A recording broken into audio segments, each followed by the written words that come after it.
Picture it. Sicily, 1912. If those 4 words just made you smile, you already know exactly what we're talking about today. Sitcom grandparents were never supposed to be the stars. They were supposed to show up for Thanksgiving episodes, dispense a little wisdom, maybe complain about their hip, and then fade into the background while the main characters handled the plot. But somewhere along the way, a handful of actors decided they weren't interested in fading anywhere. Today, we're counting down 9 grandparent and elder parent characters from 70s, 80s, and 90s sitcoms who completely dominated scenes they weren't supposed to own. We're talking volcanic screaming matches about made-up holidays, passive-aggressive warfare over borrowed kitchen canisters. Characters who became cultural touchstones precisely because they appeared just enough to leave audiences wanting more. And look, the numbers back this up. Collectively, these performances account for 5 Emmy wins, more than 30 Emmy nominations, and at least 3 genuine cultural phenomena that outlived their shows entirely. Every single character on this list appeared on a series that ranked in the Nielsen Top 30 during their tenure. So if you grew up watching these shows, get ready for a serious nostalgia trip. And if you're new to the channel, hit that subscribe button and the notification bell so you don't miss our deep dives into classic television. Number 9. Mona Robinson. I finally discovered what those parking lot signs mean by severe tire damage. We're kicking off our countdown with a character who appeared in every single episode of her show, but somehow still counts as a scene stealer. Mona Robinson from Who's the Boss. Katherine Helmond played Angela Bauer's mother across all 196 episodes from 1984 to 1992. Mona was a widow who threw caution completely to the wind after her husband died. She became the show's most reliable laugh generator through her romantic adventures and her wickedly honest commentary. Now, what made Mona groundbreaking was her openness about romance. This was a grandmother character in 1980s network television who pursued men with zero shame. She offered advice that would make her own daughter blush. ABC believed in the character so much that they actually filmed a Mona spin-off pilot. It wasn't picked up, but the fact that it existed, that tells you something. Helmond received 2 Emmy nominations for Outstanding Supporting Actress in a comedy series for this role. She also won 2 Golden Globes across her career, and before Who's the Boss, she'd already established herself as a dramatic powerhouse on soap, racking up 7 total Emmy nominations throughout her career. When Helmond passed away in 2019, her co-stars shared memories that tell you everything about her impact. Alyssa Milano called her a remarkable human being and an instrumental part of her life. She said Helmond taught her to do anything for a laugh. Judith Light described her as generous, gracious, charming, and profoundly funny. Mona set the template for the liberated TV grandmother. Everyone who came after owes her a debt. Number 8. Yetta Rosenberg. I came because they brought me, and I don't know how to get home from here. Speaking of grandmothers who broke the mold, let's talk about Yetta Rosenberg from The Nanny. Anne Morgan Gilbert played Fran Fine's maternal grandmother across all 6 seasons, appearing in 56 episodes from 1993 to 1999. Yetta lived in a retirement home, but frequently visited the Sheffield household. And her senility, her chain smoking, her endless charm, they provided some of the show's biggest laughs.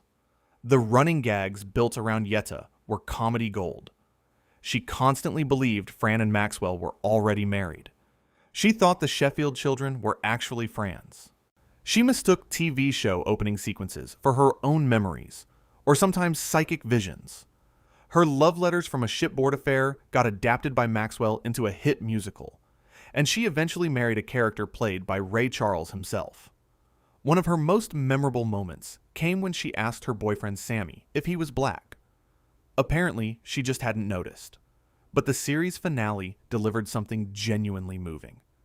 Yetta showed her first moment of complete lucidity at the birth of Fran's twins. She said she couldn't believe she lived long enough to see Fran have babies. It was a truly touching moment from a character built entirely on comic confusion. Here's a detail worth knowing. Yetta was based on Fran Drescher's real-life grandmother.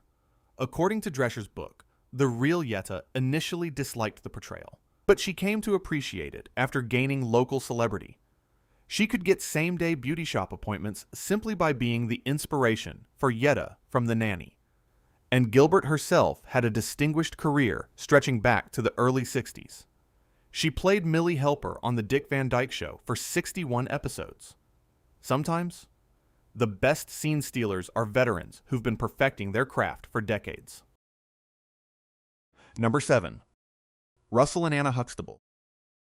We were old friends by the time we walked from the parking lot to the great lawn. It was a couple of miles at least. At number 8, we're covering two characters together because, honestly, they were inseparable. Russell and Anna Huxtable from The Cosby Show. Earl Hyman played Russell. Clarice Taylor played Anna. Both appeared throughout the show's run from 1984 to 1992. Hyman showed up in approximately 40 episodes. Taylor appeared in about 20. Russell was a retired jazz trombonist, nicknamed Slide, and Anna was his devoted wife. Together, they were Cliff's parents and grandparents to the 5 Huxtable children. The standout episode featuring these characters is Happy Anniversary from Season 2. It celebrated Russell and Anna's 49th wedding anniversary. The Huxtable family performed a now legendary lip sync to Ray Charles singing "Nighttime is the Right Time." TV Guide ranked this episode number 54 on its list of the 100 greatest episodes of all time back in 1997. The Golden Anniversary episode followed with a James Brown lip sync. Russell's Jazz World episodes featured real musicians: Tito Puente, Art Blakey, the Heath Brothers. Trombonist Slide Hampton provided Russell's audio. These weren't just sitcom grandparents. They were characters grounded in real cultural history. Their humor was understated, but absolutely devastating. When someone told Russell his grandson got his ear pierced, he responded with 2 perfect words: on purpose, and the Golden Anniversary exchange, where Russell and Anna implied they'd been up past midnight being romantic, and Cliff's slow, horrified realization. That's a masterclass in comedic timing. Both actors received Emmy nominations in 1986 for Outstanding Guest Performer in a Comedy Series. Neither won, but the recognition was well-deserved. Number 6. Beverly Harris. You knew I didn't want the lunchbox to go to Jackie, and you gave it to her anyway. At number 7, we have an Oscar winner playing one of television's most complicated mothers, Beverly Harris from Roseanne. Estelle Parsons played Roseanne and Jackie's mother across all 9 original seasons, from 1988 to 1997. Beverly was the only recurring character to appear in every season. She totaled approximately 71 episodes across Roseanne and the Connors combined. Beverly was loving, but relentlessly critical, anxious, pessimistic, a recovering alcoholic. Now I need to clear something up because this gets confused a lot. Shelley Winters did not play Beverly Harris. Winters played Nana Mary, who was Beverly's mother. That's Roseanne's grandmother. Beverly was always Estelle Parsons.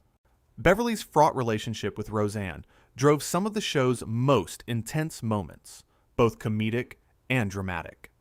At her ex-husband's funeral, Beverly quipped that perhaps she and someone could draw straws over who gets to throw themselves on the coffin. In the episode My Name is Bev, she confronted her alcoholism and attended AA. This led to a devastating exchange where Roseanne accused her of using alcoholism as an excuse to avoid responsibility. The Thanksgiving 1994 episode featured a 3-generation collision with Beverly and Nana Mary that included an abortion debate. Beverly later came out as a lesbian in the original series, and she returned for the 2018 revival after being kicked out of her nursing home for having too many romantic flings with fellow residents. Here's what makes Beverly's inclusion on this list remarkable. Parsons was never Emmy nominated for Roseanne, an Oscar winner, in a 9-season recurring role, and not a single Emmy nomination. She did receive a 2003 TV Land Award for Favorite Classic TV In-Law, but that's a far cry from the recognition her work deserved. For context on who we're talking about here, Parsons won the Academy Award for Best Supporting Actress for Bonnie and Clyde in 1967. She received a second Oscar nomination for Rachel. She earned 5 Tony nominations. She was inducted into the American Theater Hall of Fame in 2004. She brought that enormous gravitas to Beverly Harris. Parsons is now 98 years old and returned to the franchise for The Connors. She said she would only return if writers avoided reducing elderly characters to dementia or outrageous stereotypes. She wouldn't participate if they made Beverly into something that wasn't representative of what old age is really about. Number 5. Estelle Mother Winslow. Fletcher's gonna give me a full body massage. At number 6, we have a grandmother whose life story is almost as remarkable as her character. Estelle Winslow from Family Matters. Rosetta Lenoir played Carl Winslow's mother across approximately 8 seasons, from 1989 to 1998. She was a main cast member in the first 2 seasons, then transitioned to recurring from mid-season 3 onward due to age and health issues related to diabetes. But even with diminishing screen time, Mother Winslow left an indelible mark. Estelle was the only family member who consistently liked Steve Urkel from the beginning. Steve called her Estelle, my belle. She'd reply, "Hey, sugar." Their warm relationship provided heart to a show that was increasingly dominated by Urkel's slapstick. Her one-liners were razor sharp. When asked whether she wanted to be buried or cremated, she replied, "Surprise me." Her barbs at Carl's weight were legendary. She once said Carl hadn't moved that fast since he chased a donut downhill. She frequently cut through family arguments with blunt wisdom.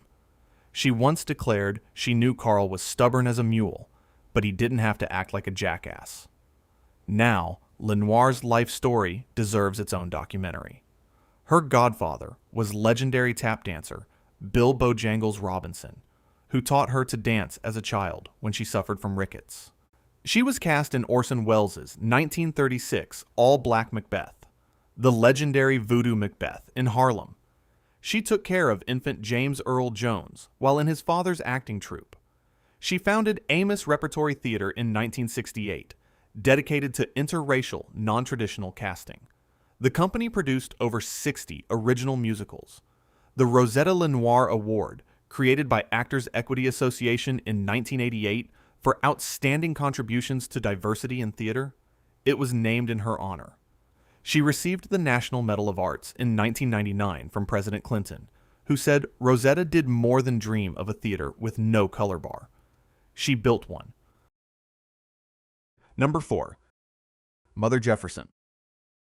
You made me throw the wrong card. Well, I don't see why you should get so upset. You got another 7 right there. At number 5, we have a pioneering figure who arrived on television at an age when most people are long retired. Mother Olivia Jefferson from The Jeffersons. Zara Cully played George Jefferson's mother from 1975 to 1978, appearing in an estimated 39 to 40 episodes. She originated the role on All in the Family in 1974. Mother Jefferson seemed sweet on the surface, but she was actually a sharp-tongued, disparaging mother-in-law to Louise, constantly criticizing her cooking, her homemaking, her worth. Here's what makes Cully's story extraordinary. She was 82 years old when she first appeared on television in this role. That made her one of the oldest performers active in American television at the time. And look, she was born in 1892. That's not a typo. 1892. She had a 50-plus year career before the Jeffersons even started. By 1940, Cully was known as one of the world's greatest elocutionists. She taught drama for 15 years at Edward Waters College in Florida and was known as Florida's Dean of Drama. Her brother Wendell Cully was a jazz trumpeter who played with Cab Calloway and Duke Ellington. A running gag featured Mother Jefferson drinking Bloody Marys for the vitamins while claiming to be a teetotaler.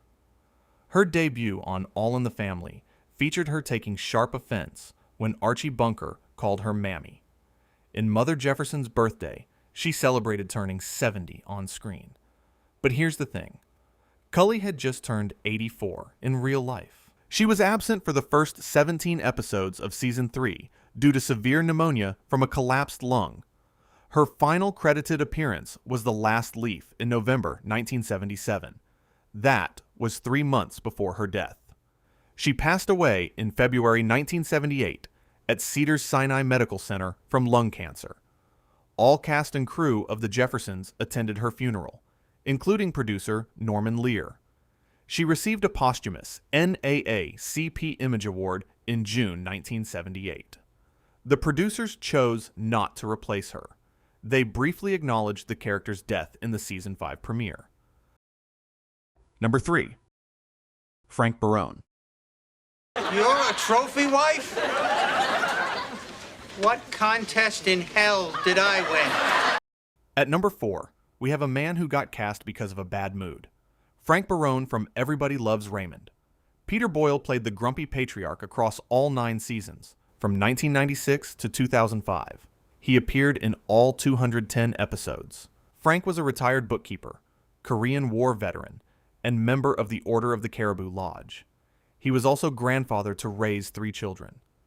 And despite his gruff exterior, the character was based on Ray Romano's own father. Frank's signature exclamation, "Holy crap," became his verbal trademark, but the character delivered genuine emotional moments too. In The Ball from Season 1, Ray discovers his father forged a Mickey Mantle autograph on a baseball to make young Ray happy. It revealed the sentiment underneath all that bluster. The series finale delivered Frank's most emotional moment. He shouted at Raymond about Deborah's terror during his surgery complications. He declared he'd never seen her like that, and he never wanted to see her like that again. Now, the casting story here is gold. Boyle got lost on the studio lot driving to his audition. His wife kept asking if he knew where he was going. By the time he arrived, he was frustrated, irritated, snappy. And this foul mood, it perfectly matched the character's grumpy energy. He was essentially cast because of how angry he was that day. Before Raymond, Boyle had an extraordinary film career. He played the monster in Young Frankenstein, performing Puttin' on the Ritz in a top hat. He was Wizard in Taxi Driver. He played the bigoted factory worker in Joe. He met his wife Lorraine Alterman on the Young Frankenstein set. She was a Rolling Stone reporter, and he asked her out while still in monster makeup. Their 1977 wedding had John Lennon as best man, through Alterman's friendship with Yoko Ono. Boyle received 7 Emmy nominations for Outstanding Supporting Actor in a Comedy Series, but he never won. That made him the only principal Raymond cast member without an Emmy for the show. He was beaten out multiple times by co-star Brad Garrett. This is widely considered one of the great Emmy snubs. When asked about wanting recognition, Boyle was honest. He said he wasn't ashamed to say he would like to win a statuette for his Frank portrayal. He never did. Number 2. Marie Barone. We just thought that you would enjoy a nice anniversary brunch. We don't enjoy things, dear. At number 3, we have 4 Emmys worth of passive-aggressive perfection. Marie Barone from Everybody Loves Raymond. Doris Roberts played Ray's mother across all 9 seasons, appearing in all 210 episodes. She was one of only 2 cast members, alongside Ray Romano, to appear in every single episode. Marie was the quintessential overbearing, meddling mother-in-law. She criticized daughter-in-law Deborah while overtly favoring Raymond over his brother Robert. Marie's passive-aggressive warfare with Deborah defined the show. In the letter, Deborah writes Marie a confrontational letter. After an apparent reconciliation, Marie retrieves it from the trash, locks it in a drawer, and whispers, "You don't throw this away. Not ever." In Deborah Makes Something Good, Marie sabotages a meatball recipe out of jealousy. The canister became a legendary episode about a borrowed kitchen container that spiraled into family warfare. Lucky Suit revealed Marie ruining Robert's suit to prevent him from taking a dangerous FBI job. Robert said she based Marie on a combination of Romano's Italian mother and producer Phil Rosenthal's German-Jewish mom. Her improvised line during a rehearsal, "I don't like that Raymond," became an instant signature. Roberts received 7 Emmy nominations for Outstanding Supporting Actress in a Comedy Series. She won 4 times: 2001, 2002, 2003, 2005. That tied her with Cloris Leachman. She held 5 career Emmys total, adding a 1983 win for St. Elsewhere. She received a Hollywood Walk of Fame star in February 2003. And in 2002, she testified before Congress about age discrimination in Hollywood. She was reportedly one of 100 actresses considered for the role, and she initially hesitated. She was worried about being typecast as a grandmother. Her son convinced her. He called it a goldmine, and he was absolutely right. Number 1. Sophia Petrillo. Sophia? I'm not in. Wait for the beep, then leave a message. And at number 1, the Sicilian firecracker who launched 1,000 catchphrases, Sophia Petrillo from The Golden Girls. Estelle Getty played Dorothy Zbornak's mother across all 7 seasons, from 1985 to 1992. She appeared in all 180 episodes, but that was just the beginning. She continued the role across the Golden Palace for 24 episodes, Empty Nest for 50 episodes, guest spots on Nurses and Blossom. That's 258 episodes as Sophia Petrillo. It makes her the most prolific sitcom grandparent in television history. Sophia was a Sicilian-born widow who moved in after her retirement home, Shady Pines, burned down.